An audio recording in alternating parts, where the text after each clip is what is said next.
E aí, devs, aqui quem fala é Gabriel Dias do Descomplicando Linguagem. No vídeo de hoje nós vamos abordar a orientação a objetos, falar um pouquinho das classes do SAP, como elas funcionam e como utilizar. Então, se você ficou curioso, quer saber mais sobre esse tema, fique com a gente até o final. Não se esqueça de deixar o seu like e ativar as notificações para fortalecer nosso canal. Vem com a gente, vamos descomplicar.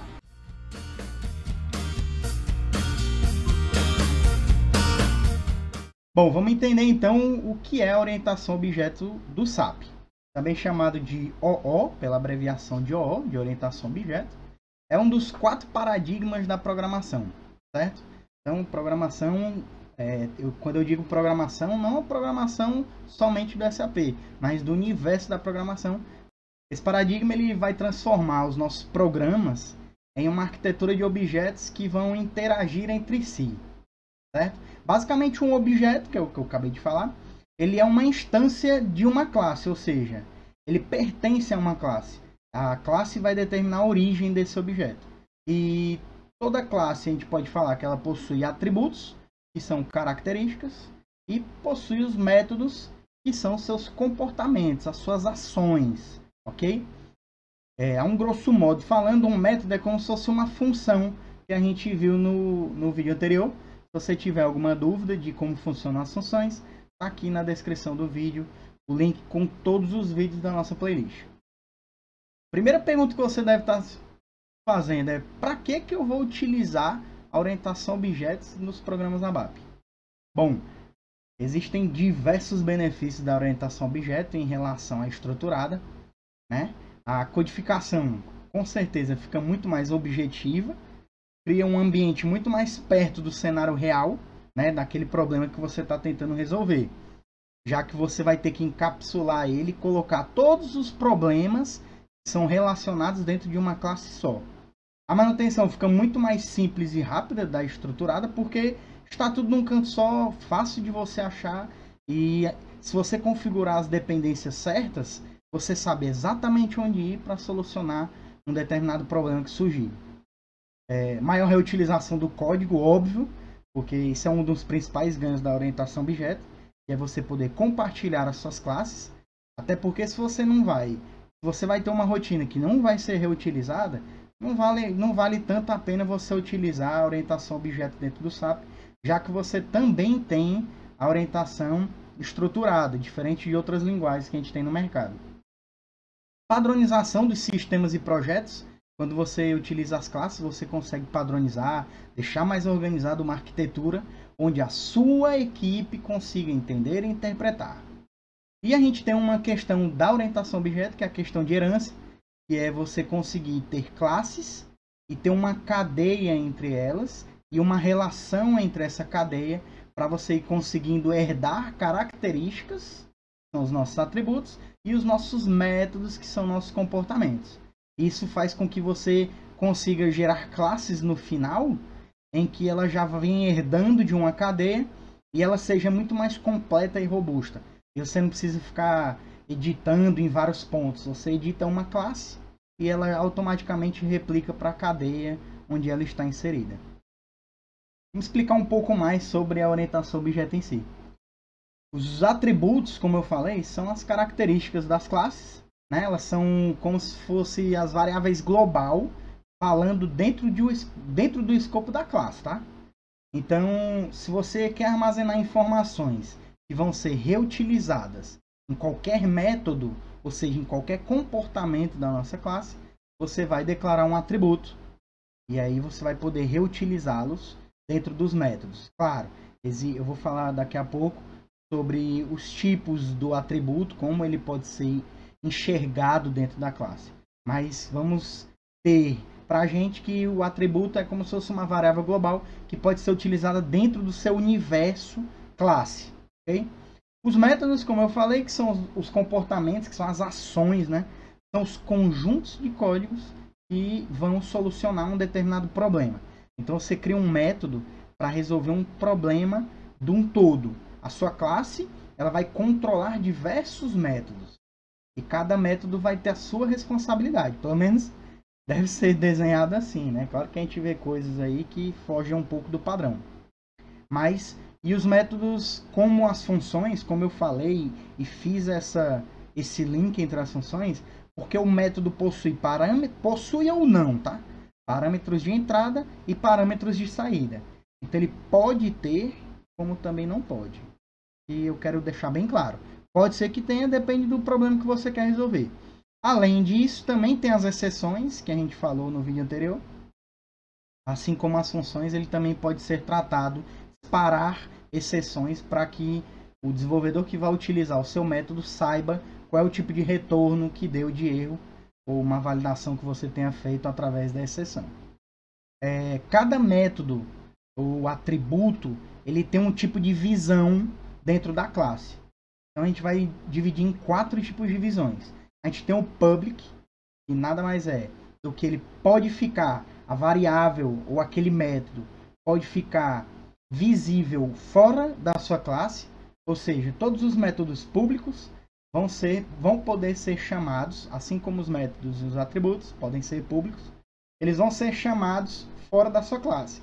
Ou seja, se eu tenho uma classe chamada vendas, todos os métodos e atributos que forem públicos, quando eu chamar essa classe, eu posso acessá-los dentro do meu programa na hora que a gente for chamar.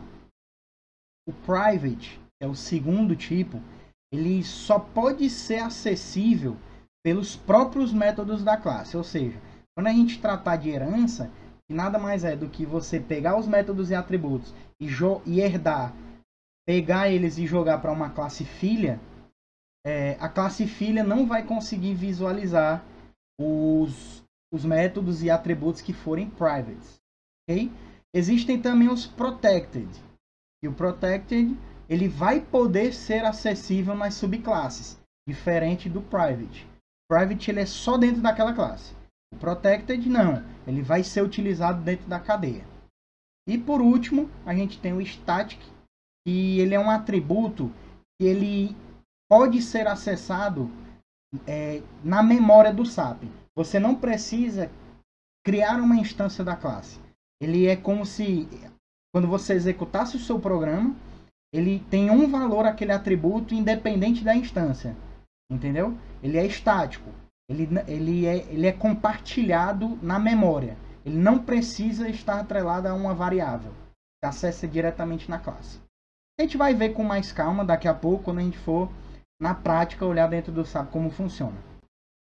Falando mais um pouco sobre métodos, a gente tem praticamente 3 tipos de parâmetros que a gente pode manipular dentro do método. Que é o import, assim como na classe, são os parâmetros que vão entrar no método e que não podem ser modificados. A gente tem o export, que é o segundo tipo de atributo que a gente pode ter no método, e eles vão ser exportados, assim como o nome já diz, export, ele vai ser exportado do método. Então, você tem parâmetros de entrada, a gente vai processar o código no método e vai exportar os dados através do export. E a gente tem o changing, que nada mais é do que você recebe o changing pela entrada do método e você pode manipular o valor dele e, consequentemente, você vai exportar esse valor também. Por último, para fechar, a gente vai falar sobre o construtor. O construtor é um método que ele é chamado automaticamente quando a gente instancia uma classe. Como o nome já diz, ele é o construtor. Ou seja, quando você cria o objeto, ele vai ser chamado e vai ser executado. Então, qualquer coisa que você queira que o seu método ou que a sua classe execute, quando ela seja criada, coloca dentro do método construtor. Existem basicamente no SAP 2 formas de você criar classes. Uma é deixando no dicionário de dados para ficar mais pública, que é pela SE24, a transação, e também você pode criar classes através da SE38, que vai ficar, na verdade, dentro de includes ou dentro do seu programa. Pode ser compartilhado? Pode. Se você jogar dentro de um include, você vai poder compartilhar assim como a SE24. Mas eu vou mostrar para vocês que depende muito do conceito. Eu, particularmente, quando a classe vai ser muito grande, eu procuro deixar na SE24 porque a visualização é mais fácil. Dessa vez, a gente não vai usar um modelo da SAP, como eu geralmente faço nos vídeos que a gente já fez. Eu vou literalmente criar com vocês do zero uma classe. Vamos colocar a mão na massa e descomplicar isso. Vem comigo, vamos lá para dentro do SAP ver como é que isso funciona. Bom, a gente está aqui dentro da tela do SAP e a gente vai acessar a transação SE24, que é onde a gente vai consultar, modificar e criar classes. Vou colocar o nome da nossa classe de YDL, de Descomplicando Linguagens, e vou clicar em criar. Quando eu clicar em criar, aqui eu tenho que colocar o nome da nossa classe, que já vai buscar da tela anterior. E a gente tem a opção de classes e interfaces. A gente não entrou muito na questão de interface ainda, então só ignora. Clica na primeira opção, que é a classe. Aí ele vai abrir uma outra tela. E aqui vão ter mais informações para informar. Aqui vai ser a descrição da nossa classe. Descrição, classe YDL. Aqui é a forma como a gente vai visualizar a forma de visão da nossa classe. A gente vai deixar ela pública. Aqui a gente tem o tipo de classe, óbvio, a gente tem como criar diversos tipos de classe. Mas a classe que a gente está vendo nesse vídeo é a classe comum. Não é classe de exceção, persistente, nem de teste. A gente vai marcar a opção classe comum. Em outros vídeos a gente vai abordar como utilizar cada uma das outras classes. Marcar como final é para que a sua classe não seja herdada por outras classes. A gente não está trabalhando com herança no momento, então não precisa dessa informação. Caso você queira herdar de alguém, basta clicar nesse botão e informar o nome da classe que você quer herdar. Vou clicar em gravar e vou gravar ele como objeto local, porque eu não quero transportar nem atrelar ele a pacote nenhum não. É só para a gente estudar mesmo, então vamos deixar do jeito que está. Vou ativar. E aqui nós temos a estrutura da nossa classe. Nota que nós temos aqui 8 abas, ok? Por quê? São vários tipos de classe que a gente pode fazer, são vários relacionamentos, heranças, tipos de implementações e etc. A gente vai focar basicamente em 3 abas, que é característica, atributo e método. Que é o que a gente falou no começo do vídeo. E nesse botão que é o construtor que vai gerar o nosso método que vai ser executado quando a gente construir um objeto lá no nosso código na SE38. Okay? Então a primeira aba que a gente vai analisar aqui é só a característica, só para dar um overview da classe. Caso você queira adicionar uma herança, aí você pode clicar nesse botão que ele vai criar e vai vincular a sua classe. E vai importar os métodos e atributos da classe Pi. Aqui nós temos a descrição que a gente já preencheu na tela anterior. Aqui a gente tem o tipo de visão da nossa classe, que é pública. A parte de poder ser herdada ou não a nossa classe, não. Ela é final, ou seja, ela não pode ser herdada. E aqui tem mais dados que a gente pode preencher. Caso vocês tenham alguma dúvida de preenchimento, pode colocar nos comentários que a gente pode tirar essas dúvidas normal. Aqui a gente vai para a aba de atributos. Aba de atributos, como a gente falou, toda classe tem atributos e métodos, né? Então assim, os atributos, eles funcionam como variáveis globais. Então eles vão poder ser acessados tanto pelo nosso programa, na SE38, que a gente vai implementar, como eles podem ser chamados dentro dos métodos da própria classe, ok? Então eu vou colocar aqui, a nossa classe vai ter um objetivo aqui de altura, peso, calcular essas informações. Então eu vou colocar aqui um atributo chamado peso. Em relação à nomenclatura de atributos, vai muito da equipe que está desenvolvendo, do projeto, porque não tem muito padrão para colocar. Tem gente que coloca, eu particularmente gosto de colocar a underline, para eu saber que é um atributo. E para eu saber que tipo de atributo é, a gente pode colocar um AV, para a gente saber que é uma variável. A gente pode colocar um AS de estrutura, que é um attribute structure, e um AT, que é o attribute table. Geralmente eu coloco isso para saber o que é cada um, mas tem gente que coloca estrutura, coloca peso e na tabela coloca pesos, que é para você saber que tem mais de um peso. Então assim, vai muito do projeto, vai muito da equipe, então não tem muito padrão a ser seguido. Vou colocar aqui peso e vou colocar um tipo. Existem 2 tipos que a gente pode colocar, que é o estático e o instância. O estático, ele funciona que, independente do seu objeto, eles vão compartilhar o mesmo valor para essa variável ou método, ok? O que eu quero dizer com isso? Quando a gente vai criar na SE38, que a gente vai ver daqui a pouco, você declara uma variável do tipo da nossa tabela, o YDL, e a gente cria essa variável através do comando createObject da própria SAP, e ele vai transformar essa nossa variável em uma instância, ou seja, como se fosse um container que vai ter todos os atributos e métodos da nossa classe. Quando eu crio várias variáveis, imagina que a gente tem um conjunto de variáveis de instâncias da nossa classe.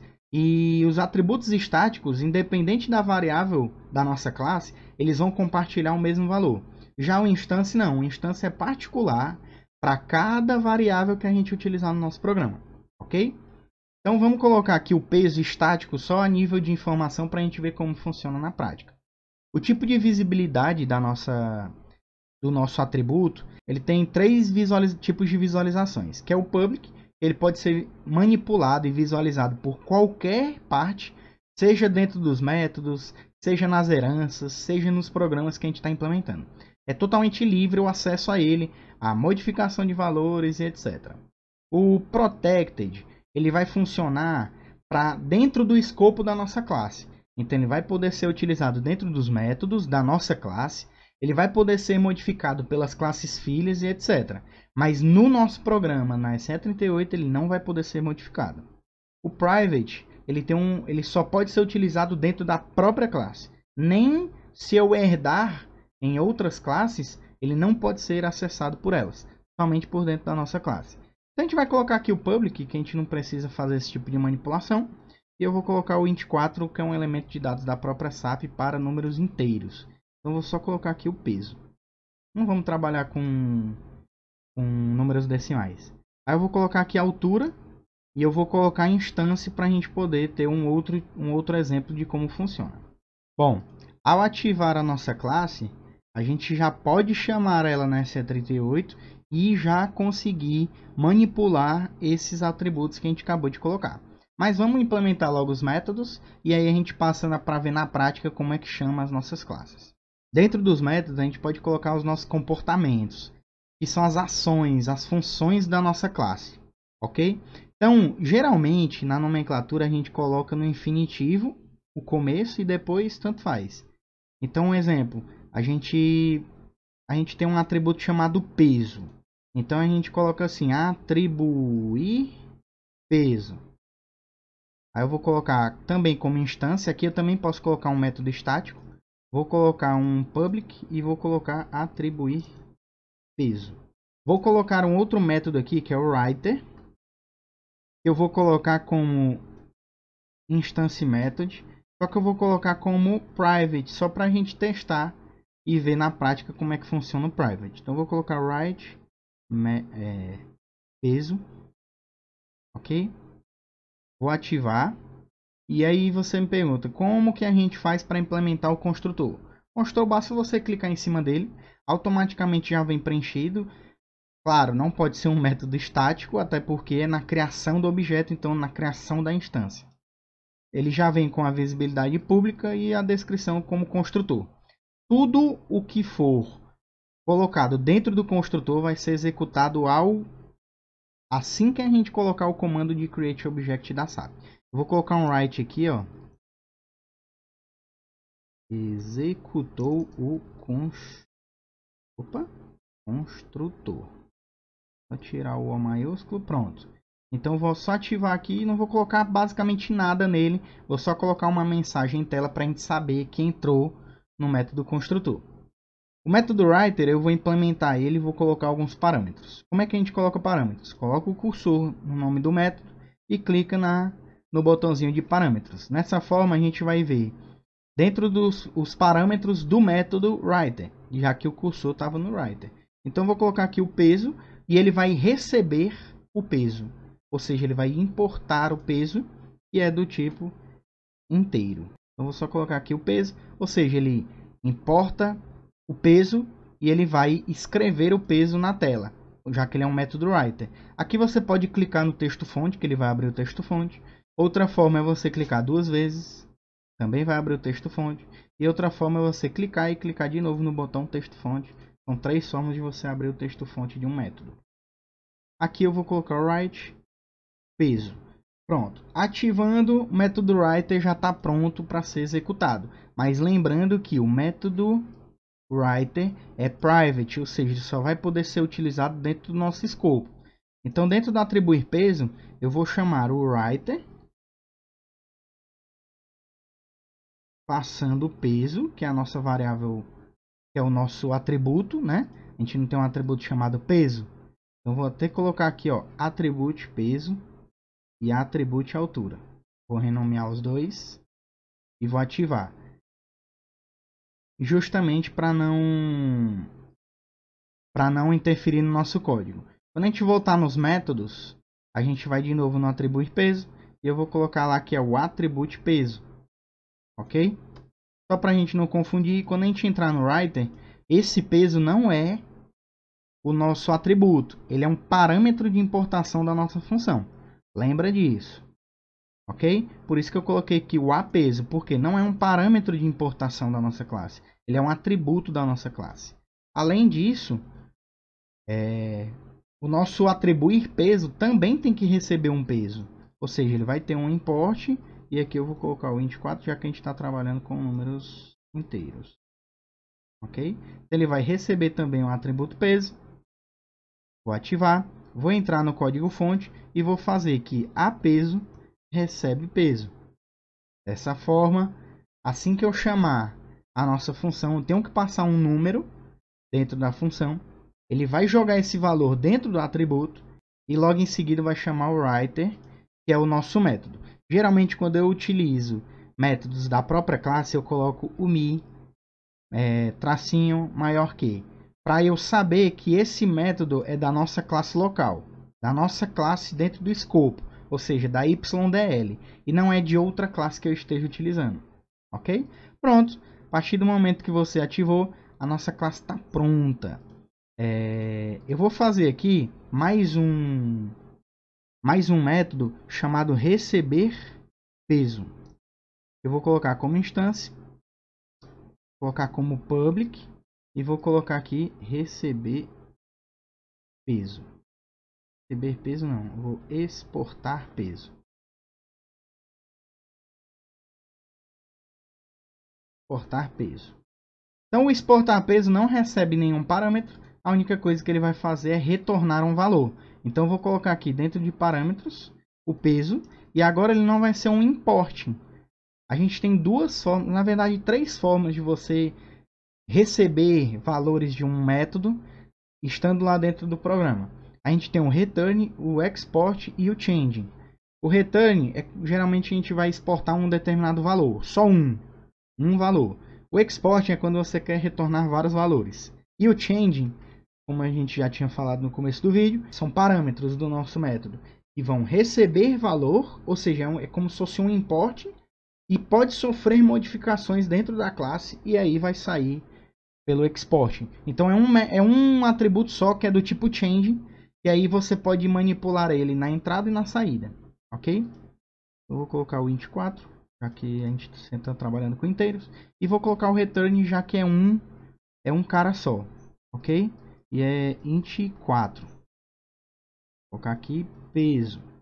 E o que a gente vai fazer já coloquei o nosso parâmetro na classe, vou entrar no código fonte e só vou colocar aqui o peso, que é o nosso parâmetro de exportação, de return, vai receber o apeso. Ou seja, dessa forma, a gente tem praticamente todas as operações com o peso, que é, ele atribui um valor ao nosso, ele joga um valor dentro do nosso atributo, a gente escreve na tela o valor que a gente está recebendo e a gente exporta o valor que foi atribuído. Dessa forma, nossa classe está pronta. Vamos lá na SE38 e vamos ver na prática como é que a gente manipula as classes que a gente criou. Então, vou colocar /n SE38, abriu, eu tenho esse programa aqui, YGDF. Então, o programa está vazio. Então, dentro do nosso programa, a gente vai ter que criar variáveis do tipo da nossa classe. Então, vou colocar data e vou colocar aqui classe dl1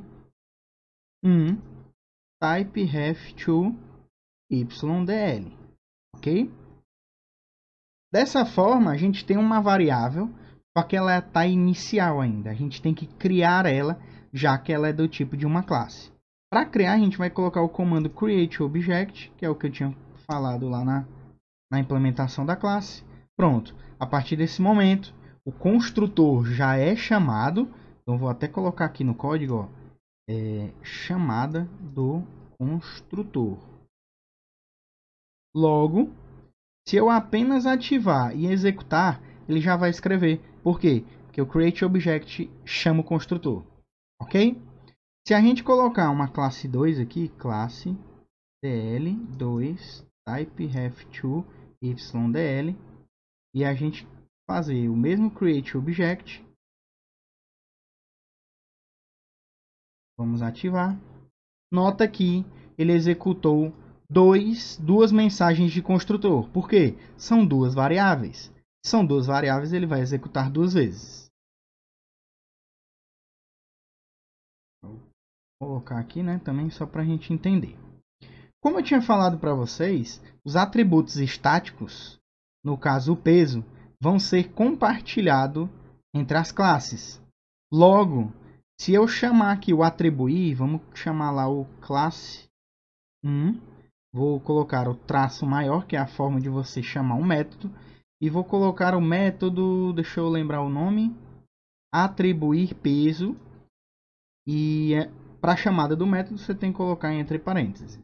E aqui a gente vai passar um determinado número, que eu vou passar 15, ok? Dessa forma, se a gente ativar e executar, foi escrito na tela o 15. Por quê? Porque no método atribuir peso, ele passa o peso, ok?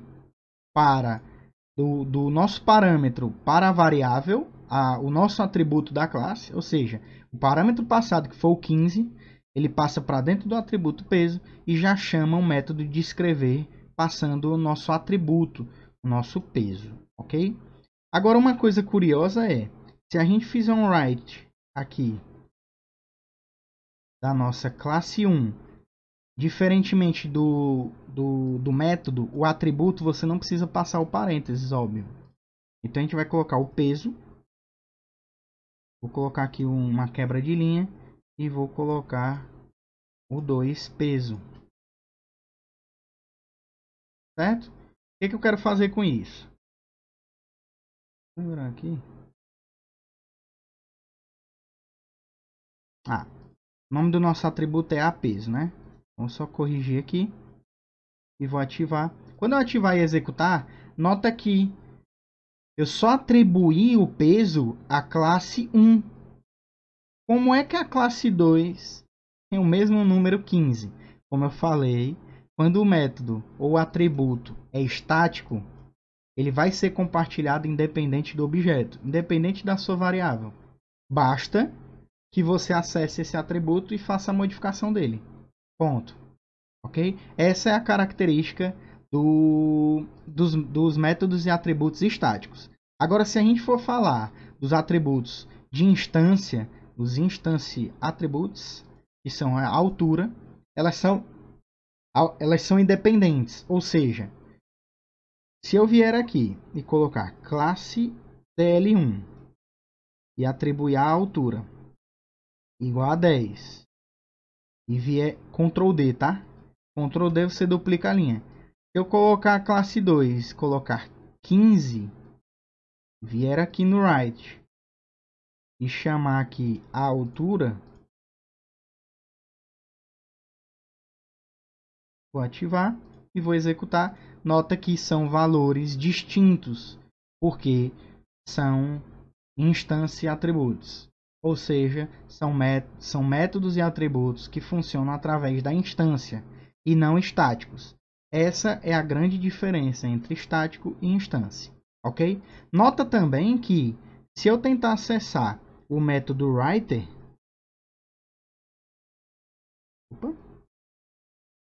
passar por parâmetro aqui o número 5 e tentar ativar, vai dar erro, porque o método writer não existe, ele é protegido ou privado. Com certeza ele é protegido porque a gente colocou o método como private, então ele é privado, ele só pode ser acessado de dentro da nossa classe. Ok.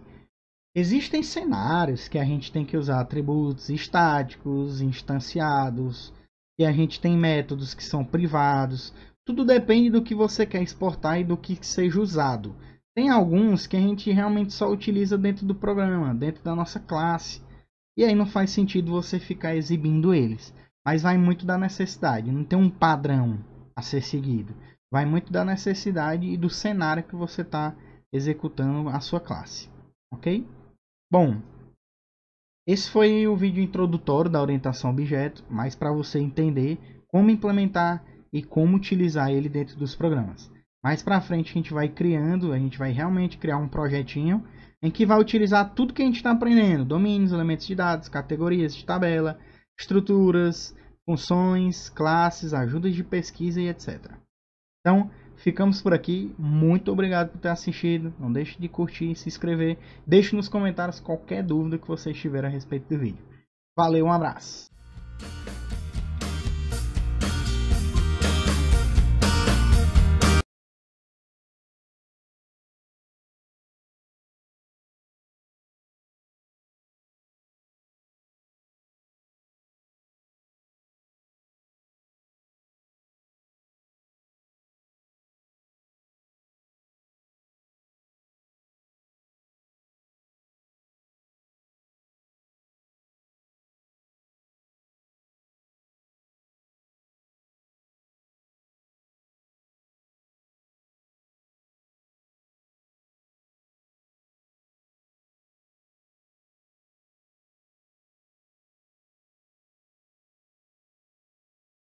Estruturas, funções, classes, ajudas de pesquisa e etc. Então, ficamos por aqui. Muito obrigado por ter assistido. Não deixe de curtir, se inscrever. Deixe nos comentários qualquer dúvida que vocês tiverem a respeito do vídeo. Valeu, um abraço!